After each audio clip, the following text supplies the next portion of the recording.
think the day that changed my life was when I came home and I found my wife in tears because we didn't have money for groceries. We didn't have money for rent. And I just thought in that moment, I have no idea how I'm going to do it, but I'm going to make sure I'm never in this situation ever again. Chris Crone, real estate investor, business coach, and best-selling author. With a portfolio of over $2 billion in real estate. When I was graduating college, I graduated with a portfolio of 25 rentals. Passively, they were pulling in $12,000 a month. I had an employee that stole some money from me. She went to the SEC and claimed 93 fraudulent claims through someone. Spent several $100,000 with Tony, spent a couple $1 million really on just masterminds and programs and one-on-one coaching. I'm going to take this stats knowledge that I have and I'm going to put a basic algorithm together. A strategy emerged, and that was $2 billion in transactions ago. Flying private for me is about having 40 extra days a year with my family. I actually don't really like real estate. I didn't even look at it like real estate. What I found was a machine. We're going to see the market do the same thing it did in 2021. It's going to skyrocket. what are you teaching everybody right now? You're going to get what you speak. So if you speak shitty about yourself, you will get shitty. The moment you say I'm having a bad day, your perception will say, alert, alert, look for everything not okay. That's not okay. That jerk cut me off. This client canceled. And now it's like, I'm having an awful day. And they don't understand that we're self-fulfilling prophecies. To master something, you need 10,000 hours. And so the question is, how many people are going into real estate without the intention of 10,000 mastery hours? Most. What's Chris Crone's best advice? The most dangerous information is what you don't know. And the second most dangerous information is what you do.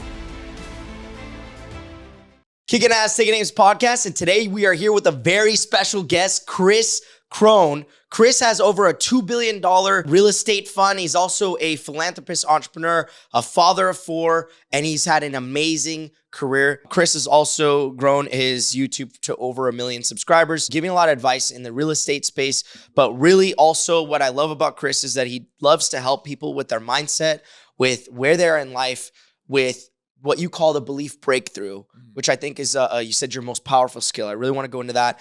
And then also, guys, just like Chris is going to give us a little bit about how he got to not only financial freedom, but also a form of emotional independence, right? Like an emotional level where he was able to do a lot of work with Tony Robbins, a lot of personal coaching, and has spent millions of dollars on coaching to grow himself to the point where not only being a successful author, but just a really great person to listen to. You could just hear the kindness in his voice when he talks. You guys, trust me, this is going to be a good one. So thank you so much, Chris, for being here. I appreciate it, Shaquille, man. Thanks for having me here. Yeah, no problem. So Chris, I mean, people don't care how much you know unless they know how much you care, right? Yeah. And you come off to me as someone who definitely has a lot of that. I know you have some humanitarian aspects. What we do, Kicking Ass, Taking Names, we want to give people not only who are we talking to, why like people want to listen to them, but then their story, and then we go into like the expertise and how they've transformed, right? Sure. So I know that your story starts with you, and you got married young, and there was some problems that happened, and you made some decisions. So do you mind telling us a little bit about your story and how you got to where you are today? No, I appreciate that. Thank you. I had a German immigrant father that said, you got to get good grades if you want to make it anywhere in life. And that's what everyone was selling back in the day. And so I worked hard to get good grades. I didn't have perfect grades, but I had good enough grades to get into college. And I wanted to be a doctor when I grew up. Like my dream was, I was a bit of an artist. I'm good with my hands. I thought that would translate to surgery but after spending a year in the ER, I realized that I don't do blood. And that was definitely not going to be the career path for me, which is very disheartening because my mom and dad grew up, they raised me where all I heard about was them fighting about money. They fought a lot about the lack of money, not enough. But I have 8 brothers and sisters, so like big family. And I remember just thinking, I have to have enough money that I'm not going to fight with my wife when I get married someday. And so the idea of becoming a doctor was, well, that's kind of top of the food chain, right? I mean, if you're going to go to college, what's going to pay better than a doctor or a lawyer or something like that? But as I started going through the weeder classes, they weeded me out. I took organic chemistry, like my first semester, and I got a C. And I was like, wait a second. Like my advisor says, if I'm not getting A's and it's a decade of science, this isn't going to work. So I retook the class and then I got a C minus. And I was like, wow, this is totally not my path. So I remember being in college and feeling careerless, but also because I did marry young, third day of college, I met my sweetheart. And 10 months later, we were married. Wow. Okay. And I remember how stressed she was about money because she came from a family where, they were upper middle class and her parents were paying for her college. My parents weren't paying for mine. We were going into debt. And I think the day that changed my life was when I came home and I found my wife in tears because we didn't have money for groceries. We didn't have money for rent. We didn't have money for tuition coming up. We didn't have money. My wife literally had left the grocery store hungry because she bounced a check and didn't know what that meant and didn't know what to do. All she knew was that she couldn't bring home food. And that had a huge impact on me. I'm like, oh my gosh, this is the beginning of my wife and I fighting the way my parents fought. And I just thought in that moment, I feel so small. I feel so insignificant. And I feel like I failed my best friend. Like literally $32 of groceries. Couldn't afford that. Mm-hmm. But that also, I think when people hit a really hard moment like that in life, you have two choices. You either lean into it, you lean into the limitation and you become a deadbeat, or you become motivated by it. And for me in that moment, I was just so fresh and full of life. I'm like, I have no idea how I'm going to do it, but I'm going to make sure I'm never in this situation ever again. Mm-hmm. 4.5 years later, when I was graduating college, I graduated with a portfolio of 25 rentals. Mm-hmm. Passively, they were pulling in $12,000 a month. Mm-hmm. And while all my friends were graduating to get jobs, I didn't need one because sounds weird to say, but I retired. Like I had no plans of ever wanting to work. I couldn't think of finding a work that I could enjoy. And this real estate thing was just going to keep getting bigger and bigger. And it was passive. So I was done.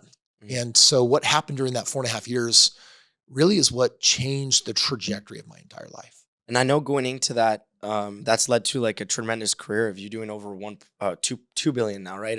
Of real estate.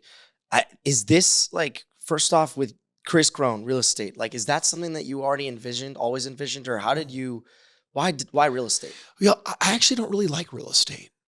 Like real estate, I think real estate's an excellent way for most people to lose money on a pretty regular basis. There's 30 different strategies. So when people hear me talking about real estate, the reality is I hate most real estate. What I did is I didn't even look at it like real estate. What I found was a machine. Like imagine an ATM where you put $1 in and then it gave you $1 back out right away. And then it gave you $5 more next year. And then it gave you $30 more in 5 years. I discovered that machine in real estate and it really wasn't about property. It was actually more about something different. I kind of failed myself out of medical school. I ended up thinking I would get a degree in business. So I took a stats class. And it was another weeder class. My professor gets up on day one. I'm like, oh crap, I know this routine. Like they're going to literally try to give 90% of the class bad grades so they can't progress. And it was the first time in my life I never did my homework. And out of 200 kids in the class, I actually got the best grade. Like I just got stats and numbers so well. So when I found my first real estate mentors and started asking them questions about, well, what's better? Is it flipping or is it wholesaling or is it multifamily? What should I do? They couldn't give me an answer that I liked. They're like, well, this one's better for this reason. I was like, you can't tell me which is best. Yeah. Like if I'm trying to walk to Bob's house, there's got to be a fastest way to get to Bob's house. They said, well, it doesn't work that way. I said, why not? And they said, well, it depends what you value. Do you value risk? Less of it? Do you value your time? Do you value money? Do you value providing service in the community? I was like, okay, I'm going to take this stats knowledge that I have and I'm going to put a basic algorithm together. Mm-hmm. And I'm going to compare all 30 known real estate strategies and I'm going to figure out which one's best. And it's very biased. It's based on, I was looking for a strategy that would take the least time, so be passive. It was going to have to be easy instead of hard. It was going to have to be low risk instead of high risk. It'd have to be the most profitable. My criteria was that it had to work in up and down markets because most strategies don't. And then it had to provide a service amenity. Mm. And based on those 6 criteria, a strategy emerged. And that's what I started building my original portfolio on. And that was $2 billion in transactions ago. I've never found anything better. I've never found anything more profitable as far as like passive and hands-off real estate. And we actually just completed a 10-year longitudinal study on our last 2,130 rentals. And our year-over-year average ROI is 60.65%. Okay. Which compared to 401ks at 4%, not keeping it with inflation, compared to an IRA at 6%, maybe the S&P at 8%, 60% it's an insane figure that we've been working on for 20 years. And the compounding ROI is 31.8%, which means you can buy one rental today and in 20 years turn that into $12 million. Yeah. Like a multiple 6-figure residual income on a whole slew of paid off real estate. So that's kind of what that turned into. And then, so it's primarily rentals, right? So, and I've seen this. So we've also lived in this this era where today the interest rates have gone up. Yeah. People are saying interest rates are going to go down. Yeah. Well, like, what is your opinion of like the current market? Being Well, an expert as you are. Yeah. So there's a couple of things there. First of all, how we produce those ROIs, you've heard that adage, location, location, location. Well, I don't encourage people to buy real estate where they live. There's 324 markets that make up the US. I only invest in the top 5 markets. Mhm. And that's where I produce a huge chunk of that ROI. What it means is that when real estate becomes affordable, it's not unaffordable to me because of where I buy. When they say interest rates have gone up, because of where I buy, the interest rate doesn't matter because I'm playing real estate at a macroeconomics level before I play it at a micro level. So what's weird is rates 2 years ago hit their peak at over 8%. And now with last month, the Dow losing 1,000 points, unemployment's going from 4.1 to 4.3%. And you look at how we're tracking potentially for moving into a recession, rates have now come all the way down to 6%. Mhm. And the tipping point is we've got 3 more potential rate cuts before the end of the year. Mhm. And if they just do a quarter slash at each one of those 3 cuts, we're going to hit 5.25%. And that's a magic number in this economy because at 5.25%, it is now cheaper to own real estate again Mhm. than buy real estate, which means we're going to see the market do the same thing it did in 2021. It's going to skyrocket because we're missing inventory-wise, supply-wise, 3.2 million homes conservatively, probably closer to 5 or 6 million. So prices are, where rates are going to come down, prices are going to jump another $50,000 to $100,000 again. And so, with that being said, what is, so you'd say your favorite asset class for sure is always, Single family. yeah. Yeah. And for the next decade, it's going to be, multifamily, it's overbuilt right now. So it's gotten very soft and it's not going to be a good spot for the next 5 years. Single family is in the opposite place. We've never been so underbuilt on homes. And so nationwide real estate, single family will do well. But if you go into the right markets, you can do crazy stuff with your ROIs if you know what you're doing. So, with that being said, so when people ask you for advice, Yeah. what are they, what are some most commonly asked questions? And then what are you teaching everybody right now? I grew up in an era 20 years ago where everything was around this idea of give a man to fish, feed him for a day. But if you teach him how to fish, you'll feed him for a lifetime. And so everything was about learning and education. And I don't believe in that at all. I actually think Malcolm Gladwell states that to master something, you need 10,000 hours. And so the question is, how many people are going into real estate without the intention of 10,000 mastery hours? Most. They will become don't wanters. They will have bad experiences. They will lose their shorts in this kind of climate. And so what I did is I developed a strategy 20 years ago that has become hugely popular, which is I'm not going to teach you how to fish. I'm just going to do it for you. Mm-hmm. Like in my world, my rule, I've got a really great friend of mine. He's a billionaire. And I said, David, like, what's your goal in life when it comes to working? And he said, well, to make the most money. I said, yeah, to make the most money. He says, do nothing. I said, what do you mean do nothing? He says, Chris, if you want something done right, don't do it yourself. That's been my philosophy for the last 20 years. If you want something done right, don't do it. Mm-hmm. Which means I'm driven places I don't drive. Mm-hmm. It means that, my private jets will fly me somewhere. I'm not going public, except under extreme circumstance. It means that if I don't have to do it, I'm not going to do it. The only things that I'm really doing in my life are the things where I have my 10,000 Malcolm Gladwell hours, or I'm busy being a friend or a dad or just a hobbyist that is loving his life because I work part-time. And I'm really huge. There's so many people that are part of this hustle culture of like, oh, just grind it out, work hard. I'm like, I hate that. I like, if it really brings you joy, great. But for so many people, it actually also brings imbalance.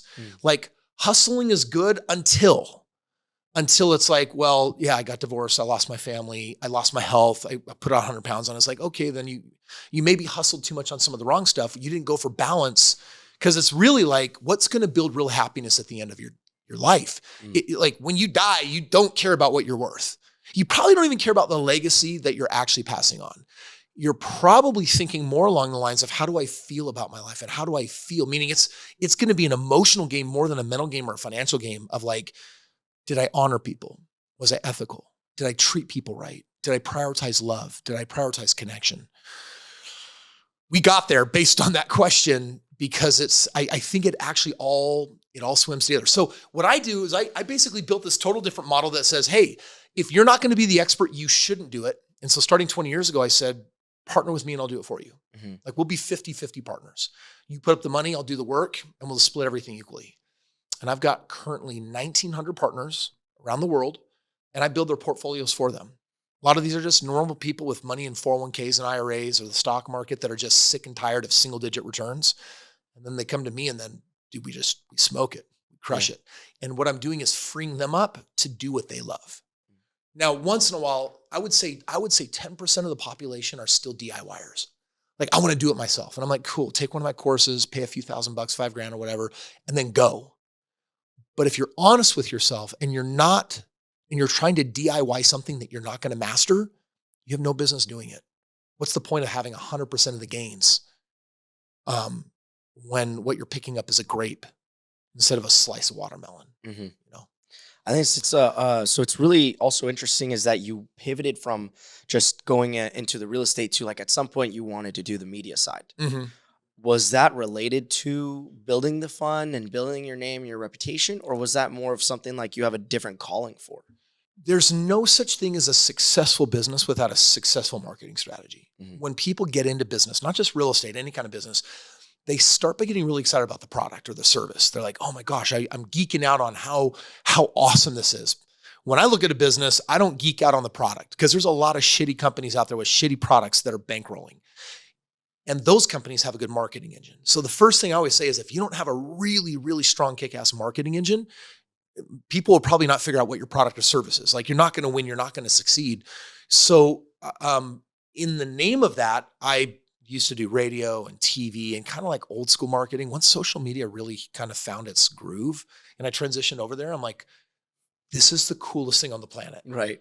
I get to literally help millions of people every week, and 99.9999% of them will never be like my partner. I'll never get a financial win. I won't get a benefit. Like, I'm literally just helping people. And I think it's the coolest platform. So I started really geeking out and saying, okay, let's get millions of views every week, just helping people. And then a small percentage of the people that really like me enough or watch me enough or are loyal enough, they'll reach out to my company and we'll probably, they'll become clients and we'll make money. And that's the world I live in today. And it's like, it feels so good to be like, I actually need the majority of people to get nothing from me but free value. Yeah. I had this guy at the airport last week. We just got back from a humanitarian trip. Actually, this is where we were heading out to Guatemala. Second time this year. We got 61 orphans out there that have come out of sex trafficking that we are basically doing their aftercare for. So we cover their housing and their therapy and the food and everything that they need. So I'm in the airport and this guy walks up to me, and this is very common. He came up to me. He didn't even tell me his name. He says, "You're Chris Crone." And he said, "You don't know me, but you've helped me make over $1 million in the last 2 years." And he said, "Thank you." He wanted a picture, and that was it. Like, it feels good just for the fun of it to help people. And then it's actually a really smart business model, because then it's like, cool. And then a very tiny percentage of people that like you and trust you and have been learning from you or implementing at some point, if they want that expert in their life, I can become their partner. They literally get my cell phone. We team up. I do all the heavy lifting, and then they get to make the money with me. So with that being said, you also talk about the belief breakthrough. Yeah. And this is really important because it ties into how your brand and you really are a mindset guy. I mean, you're always teaching and helping others. I think clearly you have absorbed a ton of information from all of the various coaching that you did, all of the different coaching programs and working with Tony Robbins. And how did that translate, and what is the belief breakthrough? The hardest thing a person can do in their life is start a business. Buying a business is a lot easier, but starting a business is hard because your business is a reflection of all of your thoughts and ideas, which means that everything that you believe that sucks, it's going to show up in your business. It's like a perfect representation of who you are as a human. And the problem with humans is that if you look at our active perception of the world, we've got 10,000 unique beliefs that are feeding into the way we perceive. And some of those beliefs are really positive. Like, I'm fast, I'm young, I'm smart, I can do it. I can do anything I put my mind to. I've got this hustle and this energy in me. I can make it happen. But we also have a lot of shitty beliefs in us that say, I can't do it. It's way too hard. I'm never going to figure it out. I'm never going to know enough. Both are beliefs. And the weird thing about human beings is we don't have the ability to discern between a good belief and a bad belief. Unconsciously, we just accept both of them. And so something really bad happens to you today. And if you're not conscious and haven't woken up to life, you're going to say, I'm having a bad day.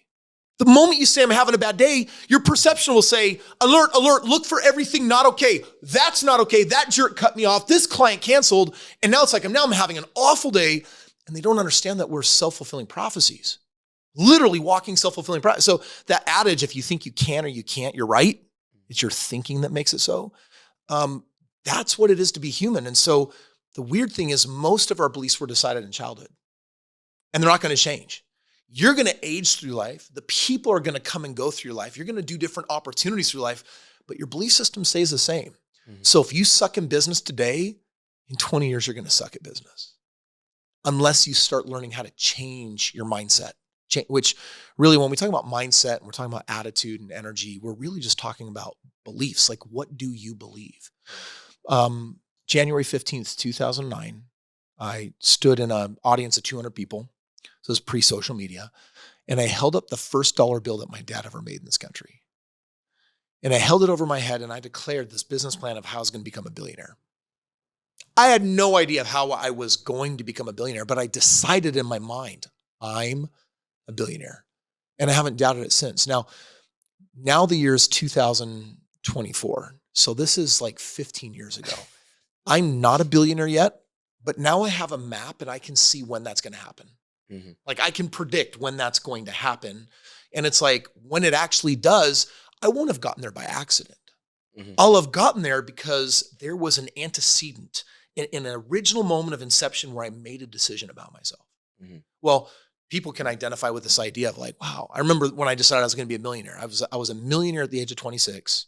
I had 1.6 million net worth with my 25 rentals producing 12,000 a month. And I didn't have to get a job because of that. Well, I was a millionaire 4 years earlier in my head. I've been a billionaire for 15 years in my head. Now, while I've been a multimillionaire for a really long time, financially independent now for 18 years, financially free. I'm not a billionaire yet, but I won't be surprised when it happens because I've been practicing it. And that's the way that the mind really works, is that we don't get what we want. We get what we practice, because human beings want a lot of really bad things too. Oh, I don't want bills. Oh my gosh, I don't know how I'm going to pay them all. That's a want. It's like, oh, not another fight, man. Oh, I gained 5 pounds. Those are all wants. So unconsciously, when we speak all of our limitations, they persist because we persist in the thought ideology of them. So whether we're talking about money and real estate or a different business, or you're talking about your health, or you're talking about a relationship, every one of us has goals to create things that we don't yet have. You're going to have to believe things that you haven't believed before to get there. And it's really just a game of faith. Yeah. Like, meaning, what am I choosing to believe in, even if I don't have evidence, because I've never been there before? And that's the mindset game that every day I have someone become my brand new real estate partner. Somewhere in the world, we're going to start buying real estate together. Every day I buy real estate with someone. They put up the money. I have a team of 200 experts. We do the work. And within their first year, I say, you got to come out to one of my events because I want to meet you. I want to shake your hand. I want to spend 3 or 4 days with you. And what I want to do is I want to help disrupt your thinking process and give you a mindset that is going to help us have a very long, successful business partnership. They don't fix their mindset. Like, my number one problem in my entire real estate business, my clients' mindsets. And for the most part, they're good, but I lose a couple of partners every year just because they literally they mentally just shit all over the place. Yeah. I really see it in you. It's like the burn the boats mentality, right? Yeah. Like, you're not gonna, you make a decision. It's, I had a conversation recently with someone. They said, like, when you make a decision, it's like you're in a fight. You don't back up. You don't go back. You're really just moving forward. What's like the most, I know that we've talked about it, but specifically in this mindset, like, I can tell that people are going to want to know how, like, does it work? Right. Yeah, so what's like the most powerful aspect of that? Because everybody's wondering, like, you say, oh, okay, I'm going to be a billionaire. and you're going to get there by, let's say, 2028 or whatever it Or is. like, how do you do it? How did you do Yeah. it, right? And Yeah. you're telling them the answer, but they don't understand that. I'll give you the how. Like, yeah, how is I'll that? give you the how. Right. We are all practicing thought forms every day. You're having 60 to 70,000 thoughts a day. You're not aware of all of them, but it's happening nonetheless. And what we subconsciously repeat is what we have consciously chosen. So the only way to start controlling your mind is to have a practice for doing that. The hard part is that we're always doing it. Like, you cannot not create. We're always creating our perception in our world based on what we choose to believe. Oh, my wife is so beautiful. Well, I'm having a thought right now. I've had this thought before, and I'm thinking about her, and I'm thinking how beautiful she is. And it means that the next time I see her, I'm going to feel warm towards her. My eyes are going to be attracted to some of my favorite features. It might be her hair or her eyes. And that might then lead to a romantic gesture of, honey, you look so beautiful today. And then as a result, she receives love, and then she might respond and reciprocate with loving kindness. And all of a sudden it's like, wow, our marriage feels good today. Well, you can do that on accident, or you can do that on purpose. I just do it on purpose, and I do it every morning through a meditation. And so what that looks like is I'll get myself in a meditative state, listening to a certain kind of music genre, usually theta waves that will get me a little deeper into my sub. And then from there, I very intentionally create the world I want next as if it's already happened. So for example, I'm a billionaire, and I have loved the entire process of becoming a billionaire. I own 10,500 rentals that cause that for me. I've got 22 very successful businesses, and one in particular that has $100 billion potential today that we've now manifested. Okay. I'm speaking into creation the things that I want that I don't yet have. And it's kind of like a limiting belief. It's like, let me ask you, do you think you're a fast or a slow person? Say fast. Yeah. So you would say, would you say I was fast or I am fast? I am fast. Would you say I am fast or I'm going to be fast? I am fast. You are fast. So your subconscious mind only processes in the present tense. The hardest part of what I'm teaching is that I need to speak presently things that haven't happened yet, because it's the only way that my mind processes. And so everything that I want, I have the most amazing love life with my wife. We have this incredible sex life, this amazing marriage. It's like incredibly romantic. And as parents, we kill it. We slay it with our 4 children. We love loving on them, nurturing them. We take them on humanitarian trips and fun trips. And every week, Dad comes into school and I teach them about money and how to make it. Well, all of the things that I'm speaking to you right now, as I speak them and as I choose to believe them, what it does is it impregnates my mind with behaviors now that have to align my beliefs, because we as humans, we create words and behaviors that precede what we claim to believe. So by having an opportunity every day, 5 or 10 minutes, to mentally express to myself with high energy and high emotion, with either peace or love or joy, like whatever resonates with the thought that I'm having, as I step into that and practice that, what that does is it ends up producing motivation to speak and now act. Well, now I can bring forth works that start producing fruits. And whether a person's fruits are good or bad, it's just an expression of their belief system. So when someone listening to this right now is like, yeah, but dude, what about my finances? I've worked so hard and they suck. I'm like, of course they suck, because financially you suck. Like, why else would you have the financial results unless you produce them? Who else created them for you? I was like, no, but this one thing happened and got me behind the 8 ball. I'm like, oh, victimhood. Tell me your story that you tell yourself. So you lie to yourself so that you stay asleep and can't consciously perceive what it is you're doing that's creating the mess that you're in. No one puts people into your life other than you. No one made you marry the person that you're with. The day I married my wife, I didn't know it, but I was saying yes to everything she was going to do in the future that I didn't agree with. And that's life, is that if we step out of the victimhood and claim ownership of all of our results, we have to let that show up in our speaking, because you're going to get what you speak. So if you speak shitty about yourself, you will get shitty. If you speak beauty, you'll get beauty. If you speak abundance, you're going to get abundance. And if you speak both, mixed results cancel each other out. Most people are getting no new results. They're getting an expression of past results, and they stay stuck in their life. So you'd have to do something new. So for example, someone's listening to this and like, oh my gosh, I'm going to Google Chris Crone, and I got $100,000 sitting in a 401k and it's not doing anything for me. The 20-year 401k report just came out showing that it's producing 4.2%. Inflation is at 4.1. It's canceled out. What's this partnering thing? So they take action. because they heard an idea. They contact my company. They decide that they want to partner with me and they get led into this partnership. And now we put that 100 grand to work and we go buy real estate and their money's now growing at 31%. And in 20 years, that's going to turn into $24 million, 12 for them and 12 for me. To them, that's going to be $600,000 of residual income every year and $600,000 to me. They're part of my path for how I become a billionaire, and I'm part of their path for how they become a multi-millionaire. Mm-hmm. Well, they took action. And then from there, I'm like, now come out to my event. Now shake my hand. Now I'm going to frame up your mind. Well, they're doing things they've never done before. And that's how you get things you've never gotten before. Right. Different isn't always better, but different is always required to have the possibility of better. Right. Part of this framing and part of this belief, is this what brought you to the point where you were like, I'm going to frame my life to also have the lifestyle I have? Because you have 4 kids. Yeah. You work part-time. Yeah. It's crazy that you work part-time, but I know I watched on Brad Lee's, you said it was a system. Yeah. And you said it earlier today. It's a system. Yeah. So how do you work that framing into what you want to create? Because people, like, here's the thing, like, they might not realize, someone might be saying, where's the technicals? Yes. But this is, isn't it? What we're talking about now is leverage. So when I say I work part-time, what I'm doing is I'm building my world around systems, because systems produce automation and results without you needing to be there. So I do have a core belief that if I want something done right, I'm not doing it.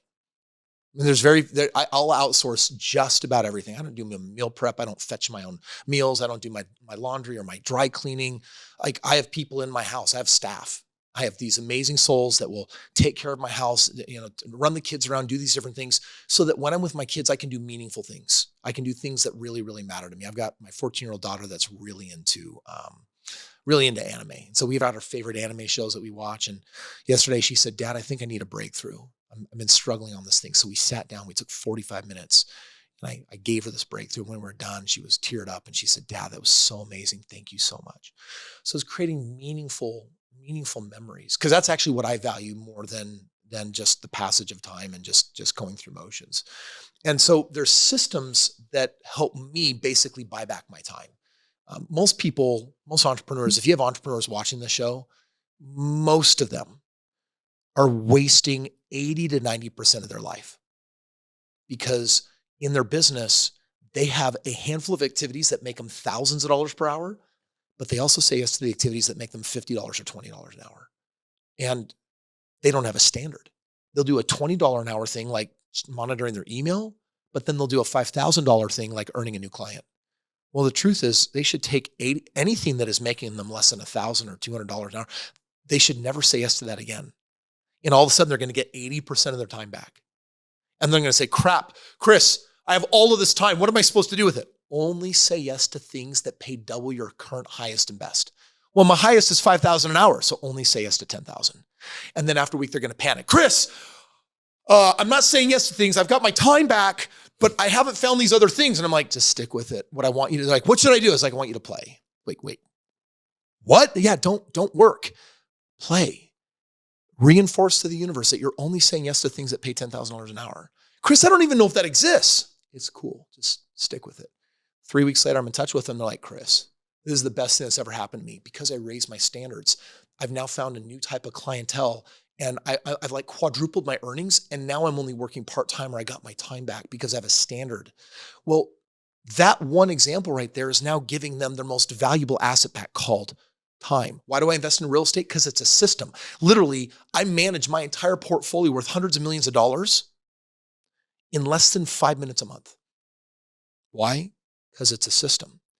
And so what I like to do is take a look at everything that repeats itself and ask, can I have someone else do it? Do you see yourself ever getting into coaching, like just pure, like what Tony Robbins does, like just on a big scale? I'll take on a handful of clients every year, just one-on-one. But outside of that, I actually, on some masterminds that I run, I actually don't feel called to spend a lot of time in that. And so for those that are desperate and really want to know and want to understand, there's ways for me to help them, but it's actually not my calling in life. What's your suggestion though, for those that they want to take that path of like getting their mind right? Like, you could be an entrepreneur, you can be doing great, and then you can have a divorce. Yeah. And now you're dealing with that. Yeah. Like when, I think you talked about in 2009, you also had one of your darkest moments. Oh, and yeah. That was pre Chris Crone mindset today. Like that moment in 2009 gave birth to a very different version of me. Can you talk about it a little bit? Yeah. 2009, I had an employee that stole some money from me. And this is a person over 2 years that I had helped I really got into business in like 2007. So I was a very young entrepreneur. I had been financially free for a couple of years, was starting this company, and I had elevated my bookkeeper to a C-level status. And she stole money from me. And when that happened, I didn't know how to handle it. I didn't emotionally regulate it well. I had a business partner at the time, and we printed off like a 5-inch binder of evidence from her emails of how she was doing it. We sat down with her, and she denied it at first. And by the time she got to page 2 out of like 300, she freaked out. And when she did, she left me a nasty present. She went to the SEC and claimed 93 fraudulent claims through someone. And the SEC came busting in saying, we've got to have found a big real estate scam here. And they went through and did a 14-month investigation. And during that time, I was not mentally prepared with all of the thoughts of, what if they shut me down? What if I go to jail? And I didn't do anything wrong, but just literally my reputation I didn't have social media before. My reputation is now being maligned, with what they're printing in the press. Because just a year earlier, SEC had a huge win in Utah. They shut down a company called Franklin Squires. People went to prison. It was a bad scam. So the SEC, I think, thought that they had maybe found another one of these. And after 14 months, turns out they didn't. There was no truth to any of the claims. But that day of deposition where I was all day in the SEC's office having them grill me, I was a mess. Fell apart, emotionally completely unregulated. I was angry, I was sad, I was frustrated, and I was scared. And when that entire investigation ended, I made a decision for myself. It's like, I can't be this way. I have to change. And that's when I started laying out very serious money to other coaches and just saying, I need help. And so, I spent several $100,000 with Tony, had 25 other mentors, spent a couple $1 million really on just masterminds and programs and a ton of one-on-one coaching. And through all of that, I started learning the way the universe works, how I play into it, and then how I can affect it. And that's a lot of what you're hearing about now. And so I'm not afraid anymore. And I've seen that as like a really common theme amongst all entrepreneurs. At some point, they had to deal with some sort of adversity. Yeah. But at that point, they made a decision. Yeah. And that decision influenced 15, 20 years in the future, the rest of their life, because now they've started this organization. They've started this humanitarian. Yeah. They've started, things that affected other people's lives in a positive way because they went through something. Yeah. One thing that I would like to do, and we always do, is we say between here and looking at the camera and just telling the audience that advice that they need to hear. What did you learn through all of this that people just, what's Chris Crone's best advice? The most dangerous information is what you don't know. And the second most dangerous information is what you do. Which means that the moment you say you got it, you've lost it. Because you're basically saying no to new training and new information, open-mindedness, changeability. And the moment we stagnate is the moment we expect more, but we can't get more because we're actually not willing to put in the work and grow anymore. So I'm very obsessed with what I don't know, and I'm constantly in pursuit of learning what I'm supposed to know that I just don't yet. That's brought me further than anything else. Mentorship. Literally, when there's no better efficient model on the planet for learning. It's not reading books. It's not masterminds. It's finding someone that is relevant today, has all the results you could ever want, that is willing to teach you one-on-one how they got there. There will never be a faster path anywhere than that. Like, for example, I would like to hike Mount Everest. When I hike Mount Everest, I will be with the most experienced guide and Sherpa team ever that have a track record of having done it hundreds of times and never lost a soul. Mm-hmm. That's who I'm going up with. They will be my one-on-one. They will be the ones that will take me to the top of the mountain. There's no way in hell I'm picking the dude that's like, this is my second season. Yeah. Last year went good. This one will probably go good too. I'm not doing that. And so if anyone wants to get anywhere in life, there's never going to be a faster way than than working alongside somebody that's already done it and that can show you how they did it. Yeah. I think the second part of that advice that is more meaningful than anything then is be careful of what you do know, because what you do know can be super damning. Think for just a moment of what it's like to be a human thinking that they've got it all figured out. How do you create something new? How do you create something you've never created before? It's impossible to create new results unless you have new input, which means that we all have to develop a love affair for change. Most people, Shaquille, they hate change. Like, we're bred from the time we're children. Someone moved my cheese. Someone did something I didn't want. Someone said something I didn't like. I got perceived trauma or actual trauma from this thing. And as a result, what I've learned is don't leave my comfort zone and stay exactly where I'm at. And if you do that, you die. You may not physically die, but parts of you are dying. Your motivation dies. Your energy dies. Your desire and willpower to want to learn new things dies. The only way you reclaim that is to have a love affair with change and to learn to absolutely love change. Okay, so a couple questions about so social media. One is, are you still working on that social media app? You wanted to create your own, like a healthy version of like a TikTok or Instagram or? Yeah, we've got that one in it's being built right now. It's a version of social media for people of all ages, especially kids. Social media, when you're allowed to have your own account and then you make posts hoping to get likes, is actually really damaging to the psyche of a child, especially a developing mind. So we're creating social media different. It's actually curated by us, but it's actually, the algorithm is run by the parents. And it means that children can have access to things that are fun and educational and goofy and entertaining, but especially educational. And the parents get to actually run that. And what it does is it gives kids the opportunities to not have Little Mermaid syndrome of like, wow, I never had the internet because my parents didn't trust me, or parents did trust you and that could have turned into a bad thing too. And what it does is it creates a middle ground for them to have the experience, but not have the downfalls and the negative side effects of social media either. So there's a lot of passion behind that project because of something personal that happened with my daughter, and it gave birth to this idea. And so, yeah, it's something we're building. Okay, so I know you don't really fly publicly. You're usually Not always much. flying private. Yeah. And then you have 2 jets right now, and you said your son, I'm getting a new one. Yeah. And when it comes to those, you had some things that you said online about like you actually save more money, or you're because of the tax benefits. And also, is there a way for you to be able to do you make money off of them as well? Or like, how does it work when you're owning a jet? I think the reality of jets is you're not going to own a jet, charter it out, and make money. What you can do is really greatly reduce your expenses. Flying private for me is about having 40 extra days a year with my family.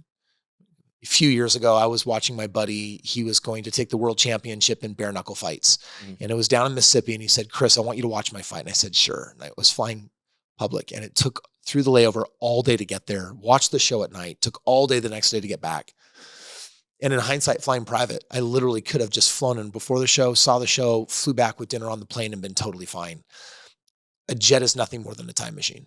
It literally recuperates time that you're going to lose in every other situation.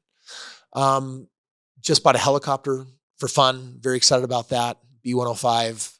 It's an amazing machine, but that's more for adventure and for fun. And then I'm selling my 2 jets right now. I'm going to trade for a different jet, just a newer jet. And jet setting's been it's a bit of a learning curve. And yeah, there's huge tax benefits if you know how to leverage and wield it the right way. But it's also, honestly, it's just about saving time. There's a lot of things I do. It's weird how there's a lot of people that will make fun of rich people for a variety of reasons, right? The pride of the poor is pretty powerful. It's definitely bigger than the pride of the rich as far as I've experienced it. Because they'll say things like, oh, your chauffeur is driving you. And I'm like, actually, I won't not text and drive. So I'm saving lives, I guess. And right. I'm hiring someone, right? So. And I'm putting money back in the economy, and I just value my time differently. Oh, well, you have a private jet. I'm like, yeah, so I have more time with my family. Right. And so, there's counterfeits to everything. There's definitely a lot of flex and ego in that game. And on social media, how does it not come out sometimes as a flex? But I guess at the end of the day, like for me, it's about efficiency. Yeah. It's about being, where I want to be with who I want to be with. Yeah. And not having society systems slow me down to be stuck in a game I don't want to play. Yeah. Well, guys, so from Chris Crone himself, over $2 billion in real estate, I wanted to, I would love to go into a more in-depth conversation in the future about some real estate stuff, so Sure. I'm always welcome to have you back on. But guys, like, I think it's a great intro of just who Chris is. And if you want to find him, so Chris, where can they find you? What do you have? Yeah. So I've got gifts for everyone. Anyone that would like to go to freewealthgift.com. They can actually request a free millionaire's game plan where I'll basically put myself in your shoes and just say, hey, if I literally woke up as you and wanted to be a multimillionaire as quickly as possible, here's the steps that I would take. That's one of my favorite gifts to give people. So freewealthgift.com is a great way to connect with me and my team. And then you can find me anywhere, Chris Krohn, on social media. All right. So guys, at Chris Krohn, Kris, Chris with a K, Krohn with a K, Krohn. With that being said, Chris, thank you so much for your time. Appreciate you. Thank you. All right. And it's kicking ass, singing names.